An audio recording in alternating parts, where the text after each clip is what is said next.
Thank you so much. Martin, thank you so much for the introduction. Hello, everyone. Welcome you at FLS Meetup. I guess this is the first one. My name is Alexander Rudinskiy. I'm business analyst, and right now I'm working at First Line Software company as business analyst and project manager. I see that over here the audience is very different. There are lots of project managers, developers, QAs, business analysts, and we are different. We have different roles. We have sometimes different goals at our projects, but we have something in common. We have one challenge that we need to cope with. It's the extremely rapid change of our world. My theme tonight is called Nimble thinking, the key to thriving in uncertainty. Let's look at the agenda, what we are going to touch base today. I will talk a little bit about the concept of nimble thinking. I will talk about the importance. We'll talk about how we can measure the nimble capacity. Touch base a little bit on the role of business analysis in enabling nimbleness. And I also talk about the case study of a nimble organization to give you a better idea how you can find them in the reality, in the real business. So let's talk about the nimbleness itself. What is nimble? So International Institute of Business Analysis defines it as the ability of an organization to navigate unpredictable business environments and operationalize innovation through a scalable capability to sense and respond to change with precision and speed. The main idea, the core thing here is the ability to sense and respond to change with precision and speed. Okay? In order to understand the challenges the organizations are coping with and meeting in our world, we have to look at the VUCA world. This acronym, VUCA, comes from Army Forces, but in project management, it defines the challenges which are happening in our world, in our business world. It stands for volatility, uncertainty, complexity, and ambiguity. So all these challenges are hard to tackle, and not every organization knows how to do that. Let's take a look at business survival rates. 45% of organizations fail in the first 5 years. 65% of organizations fail in the first 10 years. And only 21% of organizations reach their 20th anniversary.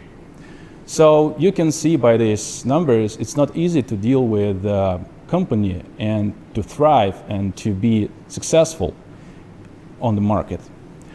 Of course, many managers and many organizations think of how they can cope with that, how to deal with these challenges. And they start thinking how to do that. So since 70% of change projects inside organizations fail, 76% of organizations prioritize increasing the pace of change in their corporate strategy. So they define it as a core goal of the company to know how to cope with this pace of change. Okay. Let's take a look at the why nimble thinking is so critical. All right. So there are several factors which are influence us today. First of all, COVID-19, right, which drove the digitalization and emphasized the need of nimble response to the world, because it's changed the e-commerce world extremely. We can see that the competition, the global competition, it's enhanced extremely. Too many competitors are around. We have to know how to compete, how to be best at our class, and how to reach the target, the purpose of our business, and to thrive on the market. we see that technological growth is extreme. So new technologies are appearing all the time and with a fast pace, and we have to cope and to deal with that and cope with technological pace. And there are, of course, changing customer expectations because users are not sitting and waiting for us to do a breakthrough. They need to meet their needs, right? We need as an organization meet their needs to make them happy and make them buy our product, right?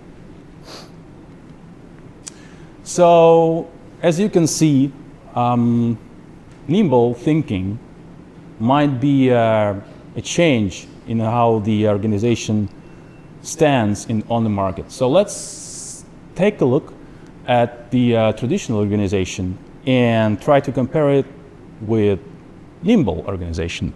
So the traditional organization usually has hierarchical decision making, centralized planning, rule-centric governance, and it focuses mostly on project implementation. Okay? In comparison to traditional organization, Nimble organization has decentralized decision making. It has dynamic team allocation. It has values-based governance, and it focuses on the systematic change capability. So you might ask me, Alex, we already have Agile. Why do we need this Nimble? And I will say, Nimble is completely different, and you have to think of Nimble as a state of mind, quick state of mind, right? The ability to react quickly to changes in business environment, right? Where Agile is a methodology, it's a way how we perform work, how we do work. So the right question here will be to ask ourselves, how can we be both Agile and Nimble? To add here, you can use other types of methodologies. You can use Lean, you can use Waterfall and be Nimble at the same time. Or you can use Waterfall methodology and do not be Nimble at all. So let's look at this graph. This graph comes from the wonderful research from International Institute for Business Analysis, where they try to see how Nimble and this Nimble concept affects the performance of organization. So the first thing is to say is that Nimble is measurable. We can measure it. And as you can see here, those organizations which are best in class or exceed their peers or their other companies who cannot succeed on the market competitors, they have very high rate of Nimble capacity in comparison to the companies sitting over here in the danger zone with very low rate of Nimble capacity. So those organizations which are in differentiator zone, they are more capable to compete. They can be more thriving.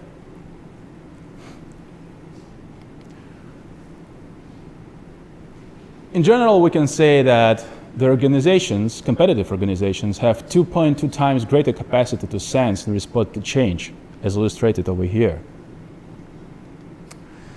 So, as you can see, it's not bad to be nimble, right?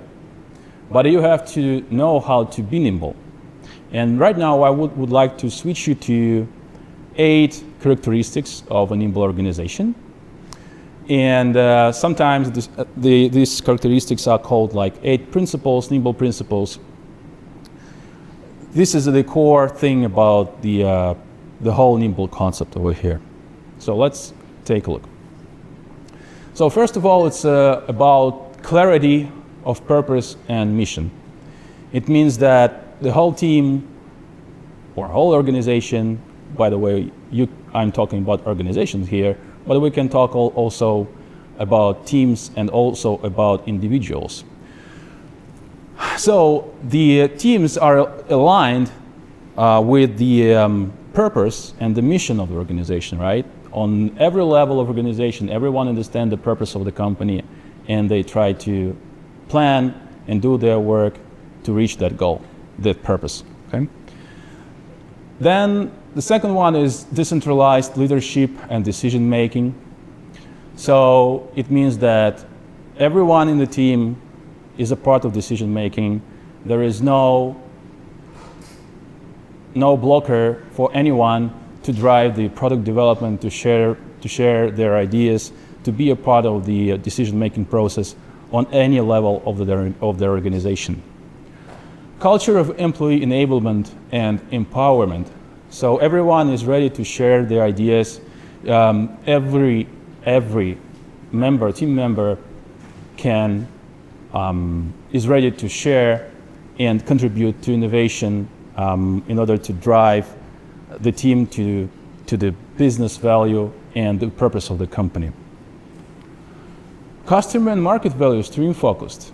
So over here, we are talking about the ability to deliver solutions which meet the expectations of our customers, right?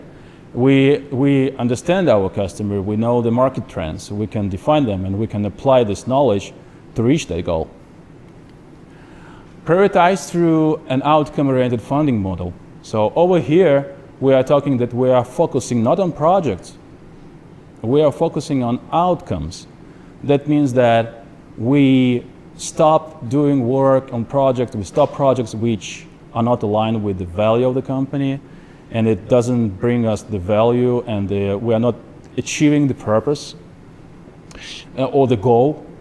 And we are talking about thinking of the process as the reaching the value of the purpose of the company by increments or sequence of small steps which are delivering value, right? We use dynamic talent allocation over here. We're ready to know and to try to allocate the resources we have, expertise, our teams, the way that they can be distributed and among the teams we have in the company, among the projects, in the best way, so we can utilize, we can learn from each other and improve our performance in terms of the common goal, the common organization purpose. Balance of rigor and flexibility in processes. So over here, I'm not talking that Nimble companies don't have process at all. I mean, they're not living in chaos. They do have processes, but they are flexible. They help us to thrive. They help us to work and to achieve the goal, the purpose of the company, right? But at the same time, they should be a bit rigor. We should follow the standards we have in the company. And then the development of a strong core of technology, data architecture, and standards. Over here, we're talking about bringing together technology, the understanding, the customer, and the purpose in order to combine it all together and deliver value, deliver new products, and make this fast as much as possible. Okay. Now, when we walk through the 8 principles of Nimble organizations, I would like to talk about how we could actually measure it. Because the wonderful part is that it can be measurable, and we can assess where we are standing as an organization, as a team, or as an individual in there. So basically, what you do is to go through these 8 principles, you try to assess them, you can pick up the scale from, let's say, 1 to 5, where 1 is low, 5 is high, and then you try to define, okay, where am I in each principle, for this each principle? Am I 5 or am I 1? Okay, am I good or am I bad? When you define that, you try to look at the gaps. You look at the other competitors, other peers out there, and you try to define where should my organization be performing in the Nimble practices, in comparison to other companies. And then you actually subtract strengths and weaknesses minus gaps, and you go to Nimble capacity. This is the first way to calculate it. The other way is to look at the barriers which basically do not allow us to perform our work at best in our company or in our team. There are several statements over here. The statements are barriers to performance, okay? So people are not considering how their role in the organization impacts other parts of the business. Or people don't really understand what is valuable for our customers or in our products. You can actually put it as a survey, put yes and no, and on balance, ask your teammates or guys who are working at your company, would you say more than 40% of your people would say yes to this statement? If most of this, if you have many yeses over here, most likely you are not nimble and you have to work on yourself. If you have many no's, you're nimble, but it doesn't mean that you have to stop working on that, because nimbleness or nimble thinking is not something, it's not a state, it's organic. You have to assess it from year to year and work on that. And more likely, if you have many no's to these statements over here, to these barriers, we can say with 95% that this company has strong business analysis function in there. Now, we are switching to business analysis role in nimbleness and Nimble organization. There is a direct shift from how we understand the business analysis and how it should be performing in Nimble organization. So the change is that business analysis goes from reactive approach to proactive. We are not focusing on project implementation. We are focusing on understanding of our customers, understanding of our purpose of the organization. We are focusing on recommending solutions that deliver value to stakeholders, okay? From lack of alignment and slow value delivery, we are switching to comprehensive practice enabling enterprise change. And the most important, I guess, here is that business analysts should be a leader at any point of level. I mean, whether it's a team, whether it's an organization. It's no longer a person who's just dealing with requirements and writing them up and creating user stories and all that stuff. It's being accountable for the outcome, right?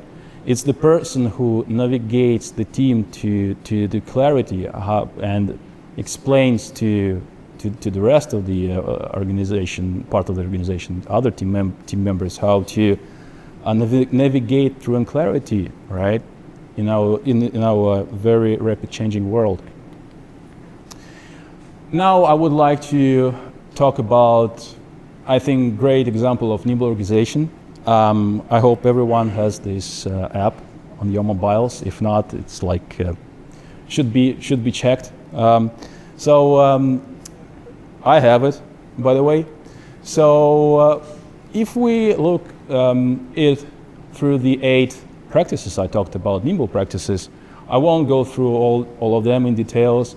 I just want to mention that they are the Spotify guys. They are stating their mission very clearly, right? They try to unlock the potential of human creativity by giving a million creative artists the opportunity to live off their art and billions of fans the opportunity to enjoy and be inspired by it.